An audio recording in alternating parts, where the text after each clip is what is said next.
thank you for bearing with us. We got a new microphone and I don't know what happened, but it just magically started working. We've got a lot on today. We've already burnt like 15 minutes, so that's great. First up, we've got Greg coming to talk to us again from Optiva, and he's going to talk about software performance and benchmarking and measuring performance of applications, which will be super interesting. Then Chris, who is a mentor of these software workshops, he's been with us for a while. It's just started magically working. Really? Yeah, I don't know how. Sorry everyone, I've interrupted tech support. Hi. Yeah, that is absolutely working. The one thing you're going to want to do, you have a spiking pin. A pocket knife, a pin. A key. Might be smaller. No. Does anyone have a pocket knife or a pin? A hairpin? Why are you bringing weapons to class? Yeah. Amazing. This is a nice lecture theatre. Mm.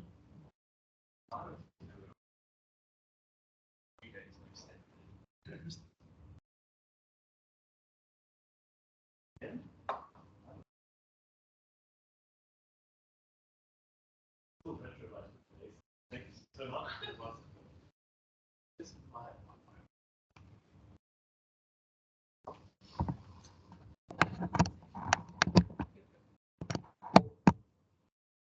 Okay. Are you still working? Yes. All right. I think so. Yep. Good. Cool. Thanks, Ed. It's very much the high pass filters so you don't get boomy audio. Oh yeah, cool. All right. Have a wonderful lecture, everybody. Thank you, Seb. All right. So yes, Chris, he's been mentoring this workshop for a while. He works at Atlassian in the space of feature flags and deployment. So he's going to be talking about that, which is super exciting. And then I'll cap things off with a lecture on microservice testing. And that is kind of everything between that and what we did last week with observability with Dan is everything you need to know for Sprint 2. Cool. So without further ado, I'll pass over to Greg to talk about software performance. Right. Thank you. Thank you again for having me a second time. Okay, so let's see if I can move here. There we go. Okay. Excellent. Okay, so for those who didn't catch my introduction last time, I'm Greg. I am a software developer at Optiva. I've been with Optiva for about 7 years. Coming up on 7.5 years. Initially joined as a software developer and worked on the continuous delivery team. So that was a lot about testing. And then moved into the options pricing team, worked on it as a C++ developer for a while. And then I moved into the education team. And the education team is heavily involved with outreach events like this one and recruiting and onboarding of new recruits. Now, I hope this will be a bit interactive, so feel free, those few of you who are in the lecture theatre, to stop me and ask a question if you'd like to.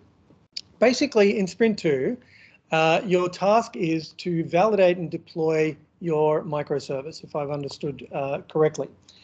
Now, validating, of course, means testing, showing that your microservice functions correctly, right? But one area of testing that's often overlooked is performance testing, making sure that your microservice performs adequately for some definition of adequately, which differs from application to application. But generally speaking, you want it to be not too slow. Okay. So that's an area of software development, area of testing that's obviously of particular interest to Optiva, because as a fintech company, Optiva needs to respond to events that occur in the marketplace very, very quickly. So we are extremely concerned with the latency of our software. That is, the time it takes our software to respond to an event. So what I'd like to talk about in the remainder of this talk is basically software performance. So firstly, how do you approach the problem? Secondly, how do we test performance? And thirdly, how do we improve performance of our application. So starting off with approaching the problem, basically there's no silver bullet. There's no one thing you can sort of click a mouse and it solves your performance problems, unfortunately. So in order to deal with them, you have to sort of have the right kind of mindset to approach the problem. Now, you are all using New Relic, right, for your observability toolchain. Is that correct? Am I understanding correctly? So I've not used New Relic, so I'm not going to sort of talk about it too much, except to say that my understanding is that if you use New Relic appropriately, it's going to tell you, even right down to the level of the method, where a performance problem might be. So if you have a request coming into your microservice and it's taking a very long time to respond to that request or to answer that request, New Relic's observability toolchain is going to help you drill right into your microservice and work out where the performance problem is. Have I got that correct? Excellent, awesome. So that's really the first thing that you need to be able to do when you're attacking performance problems, is you need to be able to measure where the performance problem actually is. And to do that, you need tooling that's going to actually tell you how long certain parts of your microservice are taking to run, and in particular, which part of the microservice might be the cause of the performance problem. So you need to be able to measure. You want to, of course, avoid premature optimization. Hopefully you've all heard this before, but in case you haven't, premature optimization is the idea that you see a piece of code and you think, I could make that, run in half the time. And that's nice, that could be very good, but if that piece of code only ever runs once and is never run again, then making it take half the time will probably take you longer in development time than the time that's actually saved by running that thing in half the time. So you want to make sure that if you are going to take the time and the effort to optimize something, that you are optimizing the right thing. Don't just optimize something that presents itself as it could be faster. Actually measure, find out where the performance problem is, and optimize that. It's often very important to understand the actual problem you're trying to solve, rather than just diving in and optimizing some particular piece of code that's a problem. So, for example, if you understand well the problem you are trying to solve, you might realize that you don't need to solve the problem that is causing the performance issue. You could just not do that, right? And then you don't have a performance problem anymore, right? Because you don't actually need to do whatever it is that's causing the performance problem. So understanding what you're actually trying to achieve is very important before you go ahead and optimize something. Of course, you need to know what the tools are available to you, and a good deal of this course is actually introducing you to the tools that are available to you, such as New Relic. So making sure you know those tools. And then the last thing is that it's very helpful to be aware of the characteristics of your hardware so that you can take advantage of them when you're trying to make your software run a bit faster. And we'll go into that in a little bit of detail a little later on in this talk. Okay, so let's firstly talk about performance testing. And this is the problem of measuring that I mentioned in my previous slide. So your observability tools, as I said, they're going to help you understand where the performance problem is. Okay. However, what we need if we're trying to improve the performance of our code is something that's going to tell us whether the changes we are making to our code are actually improving the performance of the code, or is the performance roughly the same, or is it even getting worse? We need some tooling to help us do that. Now, what you could do is you could make some changes, deploy it to your microservice, and then let New Relic tell you if the performance is the same, better, or worse. But that's kind of not the best sort of workflow. It might take a while for you to get the information you need about whether the performance has actually improved or not. So hopefully we can do better than that. And ideally what we would have is something like a unit test that we could just run repeatedly that would tell us how well or badly our code is performing. And in fact, such tools do exist. For example, if you're writing in C++, which we often do at Optiva, you can use something like Google Benchmark. If you're using Python, there's something called pytest-benchmark. If you're using Java, there's something called JMH, and I'm sure there's other tools besides those that you could find easily by Googling around. So what these allow us to do is measure the performance of our code in a repeatable way so that we can assess whether our changes to the code are actually improving the performance or not. Okay, now the text on the screen unfortunately is a little bit small, but this is a screenshot from pytest-benchmark's website showing you the output of pytest-benchmark. I don't know if I can zoom in on this, probably not. Let's not try. Okay, so what it's basically showing you is that for a number of tests, there's about, what, 8 tests there. Each row of the table is a test. It's showing you the minimum time that it took when it ran that test. It ran the test repeatedly. So it's showing you the minimum time. It's showing you the maximum time it took to run that test, the mean, the standard deviation, the median, the interquartile range, and then how many outliers there were and how many results there were. Am I reading that right? Yes. Okay, so if you see a green piece of text in the table, that's the best result of all the tests. If you see a red number, it's the worst result of all the tests, right?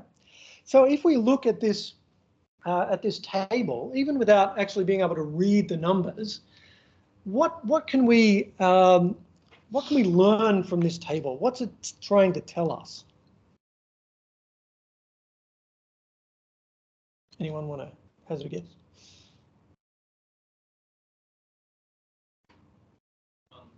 Maybe based on what tests you're doing, you're going through different methods. Mm-hmm. Maybe the amount of time it will take so you can find out which methods are. Yes. So what you could do is, for example, you could look at the last row here. There's a lot of red in the last row, right?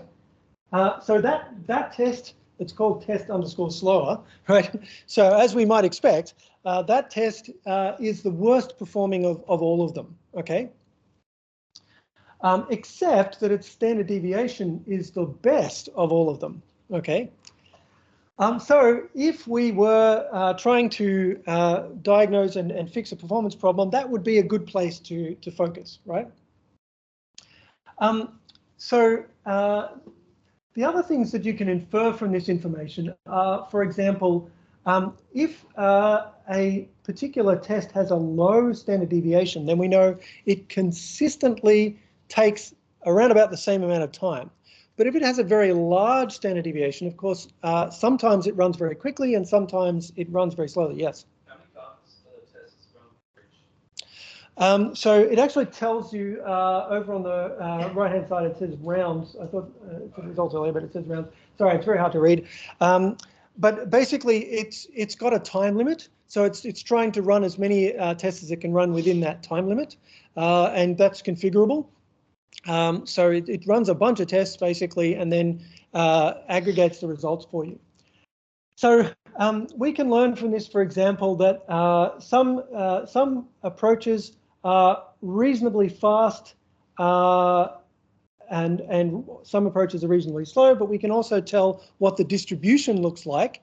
And we're interested not only in which parts are slow, those are obvious targets for performance improvements, but we're also interested in which parts have a great deal of variance in their performance, and we might want to look at why this particular method or group of methods has such a large variance in its runtime. So it's worth looking at these results carefully and understanding what they're trying to tell you. So what I want to do in the rest of the talk is go through an example.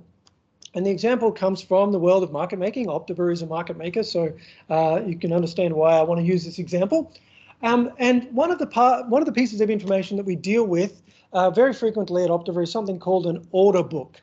And it's illustrated on the right-hand side of your screen. Basically, an order book tells you how much volume at each different price level traders are willing to trade and whether they're willing to buy at that price level or sell at that price level. So here we can see at the price level $122.54, there's 15 lots of buy interest. There's traders willing to buy 15 lots at that price. Okay. Or if we look at the $122.56 price level, there's traders willing to sell 10 lots at that price level, okay? So that's an order book. And of course, if you're in the world of trading, this is very, very interesting because it tells you what price you can trade at. If you wanted to buy right now, the best price you could get is $122.55. If you wanted to sell, the best price you can get is $122.54. Very useful pieces of information. So what we want to do is we're going to use this as our example in looking at our performance. Now I've got a very, very simple order book class here. Now I've got it in C++. If you don't know C++, don't worry. None of what I'm about to say requires you to know C++. Suffice it to say that all of the concepts that I'm about to describe to you carry over to Java or Python or whatever language you happen to be using. So the idea here is that we've got this order book class. It's got a get volume method, which returns the volume at a certain price level. And we have, through our observability toolchain, identified that this is the problem, right? Get volume is the problem in our application. It needs to be faster so that we can respond to queries very quickly. So how can we improve the performance of get volume? That's what we're trying to do. Now, here's an example of how you might write a benchmark test in Google Benchmark. So it looks very similar to a Google unit test. It's basically what it's doing is it's basically repeatedly running the get volume method with a rotating set of price levels. It just runs that over and over and over again until it reaches the time limit. And then it's keeping track of how long it took to run. And it basically aggregates all those results together and gives you some output which tells you how long it took. So here's our first attempt at our order book class. Don't worry about the constructor. We've got a get volume method. It looks up the price in a map and it returns the volume at that price if the price is indeed in the map. Otherwise, it just returns 0. Okay, very, very simple get volume method. So that's how it looks. And if we look at the results for our get volume test, it's telling me that if we're using existing price levels that actually are in the map, it's taking around about 958 nanoseconds to run. And if it's looking at a non-existing price level, it's taking about 807 nanoseconds to run. Okay, now if in your applications, if something's taking nanoseconds to run, it's probably not a performance problem. For us at Optiver, it is, but in your context, it may well not be a problem. But let's just assume that this is the problem. Our get volume method is the problem, and so we're going to want to try and fix it. How can we fix it? And that's what I propose to talk about for the remainder of my time. What can we do to fix the problem with our get volume method? Now, the first thing you need to do is make sure you're using the right data structures and algorithms. Okay, there's a reason why they teach you Big O analysis, because what Big O analysis tells you is that if you use certain algorithms and data structures, you will get decent performance, especially for very large input sizes. Okay, so we need to make sure that we're doing that. So, can anyone tell me the problem with this picture?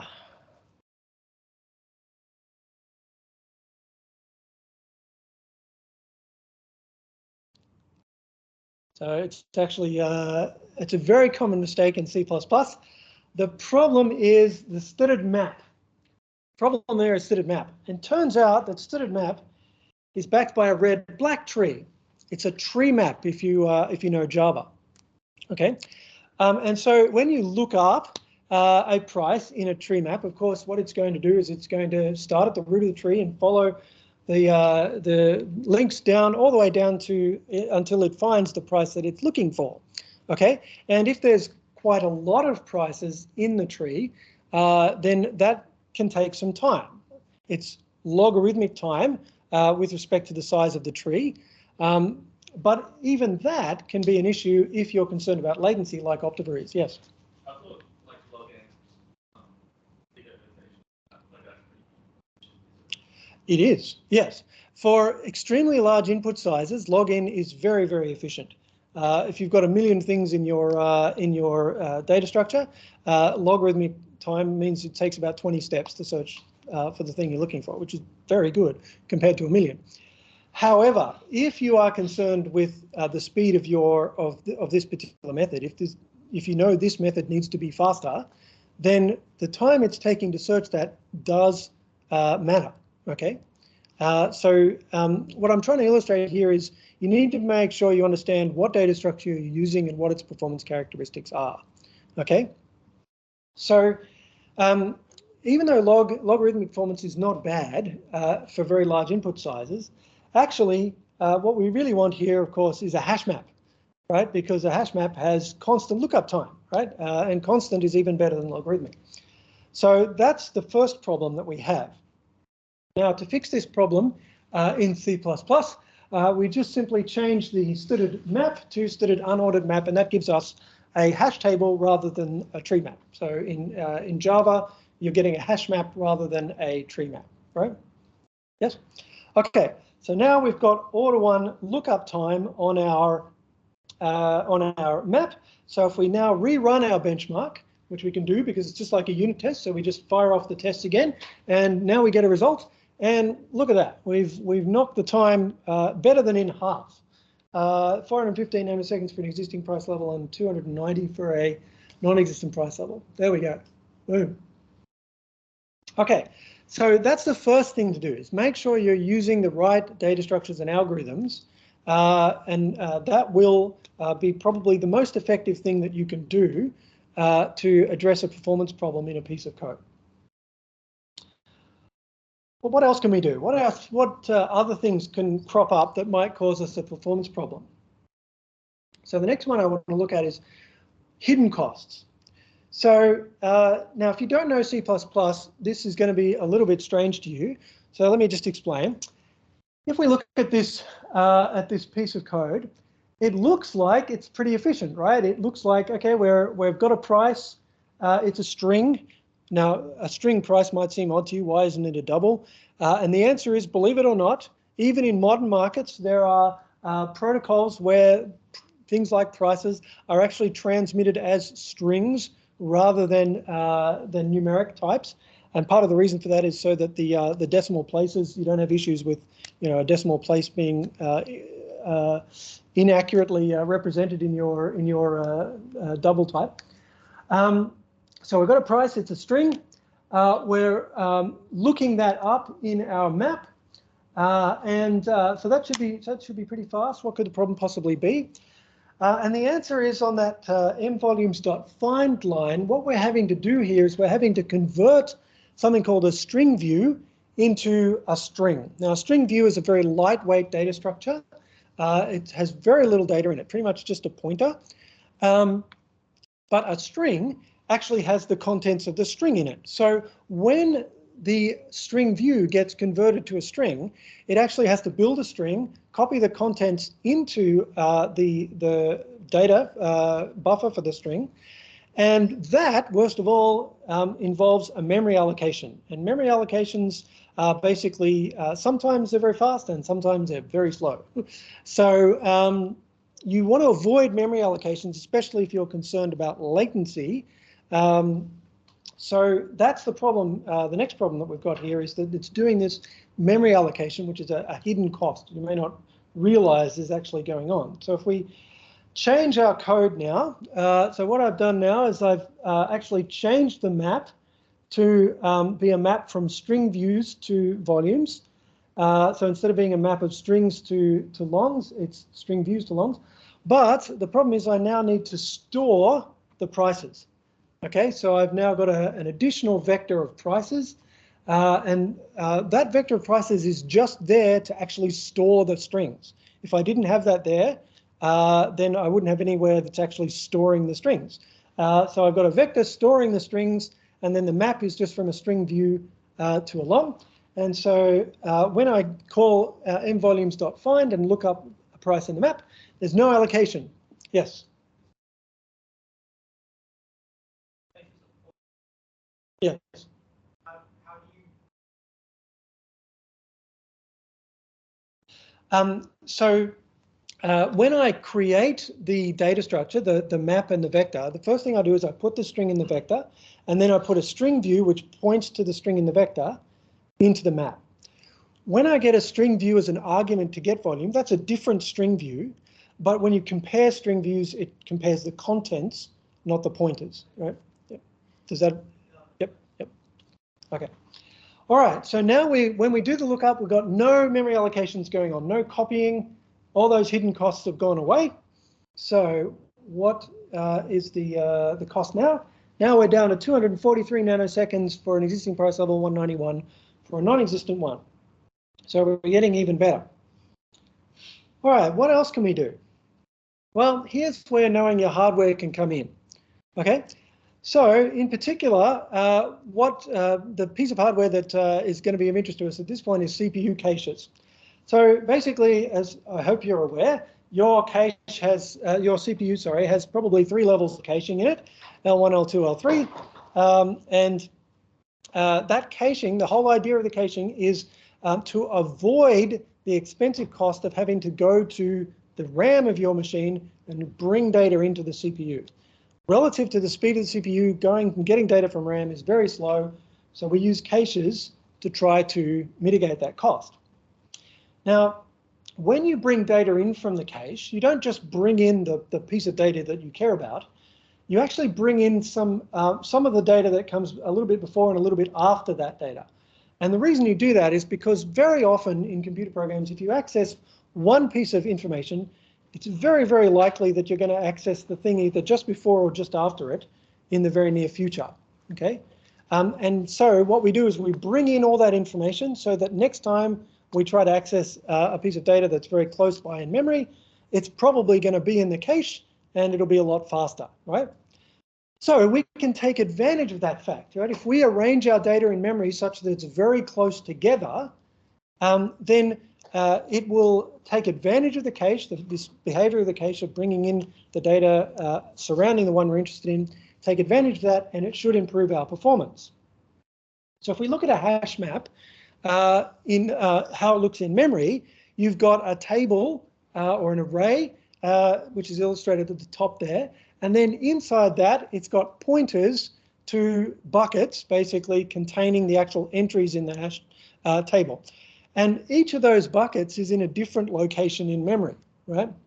They could be close together, they could be far apart, we don't know. So it's not going to, or you're not going to be able to take advantage of the cache very well with a data structure like this. So what data structure could we use instead? Well, one thing we could use is a circular array or a circular buffer. So the idea is that you access the memory, an array, as if it's, excuse me, as if it's circular, as if when you go off the end, you go back to the beginning again, right? So by putting the data into an array like this, everything is close together in memory. So we should be able to take good advantage of the cache because it's close together in memory. What does that code look like? So here's the code. So what I'm going to do is now, instead of storing a map from price to volume, what I'm going to do is I'm just going to have a vector, which is a dynamically resizable array. And when I call get volume, I convert the string price into a double. And then basically I convert that into an integer by multiplying by 100 so that the cents become part of the integer, and there's no decimal component. So I convert that to an integer. And then I just look up the entry in the vector, which is the price modded by the size of the buffer. Okay. And so that takes advantage of the fact that all of this stuff is very close together in memory, and because the prices are basically very close together, 122.55, 122.56, and so on, we can use them as array indices, right? So what's the performance now? Well, for an existing price level, we're down to 136 nanoseconds. For a non-existent one, 132 nanoseconds. So after doing all of those steps, we've basically gotten ourselves from nearly 1,000 nanoseconds runtime for an existing price level and 800 for a non-existent one, all the way down to a little over 100 for each. And that's the kind of thing you're going to want to do to improve the performance of your application. Yes? With the code like a flyback, Yes? does that mean you have an array point and the array every price from like 0 to however far up you want to go? Yes, you would have to make the vector big enough to store all the prices that you care about. But you don't have to have enough to store from 0 to the price you care about.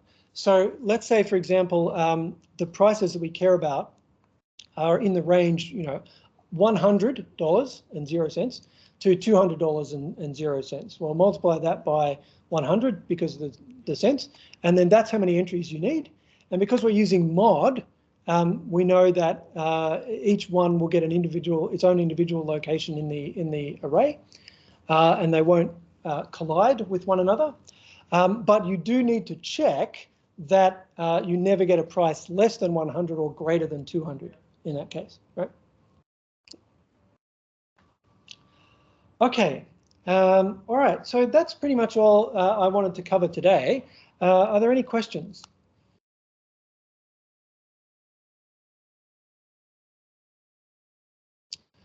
All right, great. Well, oh, sorry. How frequently would you say that engineers at OrderBook have to solve these sorts of problems where the diagrams perform? I would say it's common, but not as common as people might assume, given that our emphasis on performance. So what typically tends to happen is that we'll build an application, we'll probably build it reasonably performant without going nuts and prematurely optimizing everything. And then if there is an issue, then we'll start to address that. Now, the only place where that's not true is if we know something is extremely latency sensitive ahead of time, then yes, we will make sure that that thing is extremely performant before we even deploy it once. So.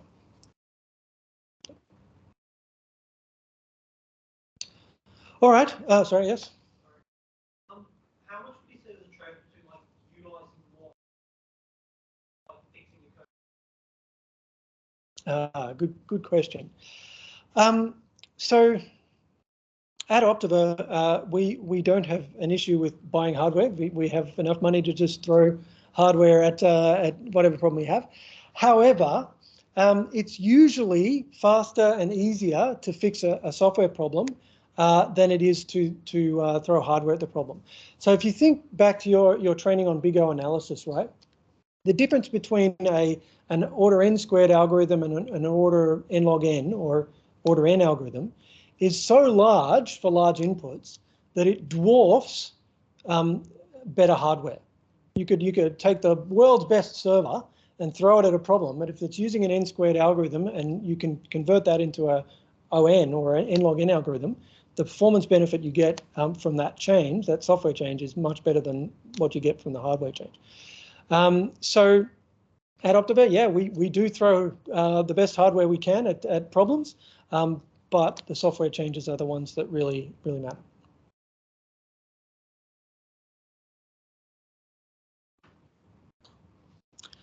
All right, well, I'll be hanging around, so if you've got more questions, feel free to ask me later on. Otherwise, thanks for having me. Best of luck in Sprint 2, and we're very interested to see how your applications perform if and when you come to present to us later in the term. Thank you. Thanks, Greg. Nick, your battery is dying. Oh, okay. We'll take 5 minutes now, and then we'll take 5.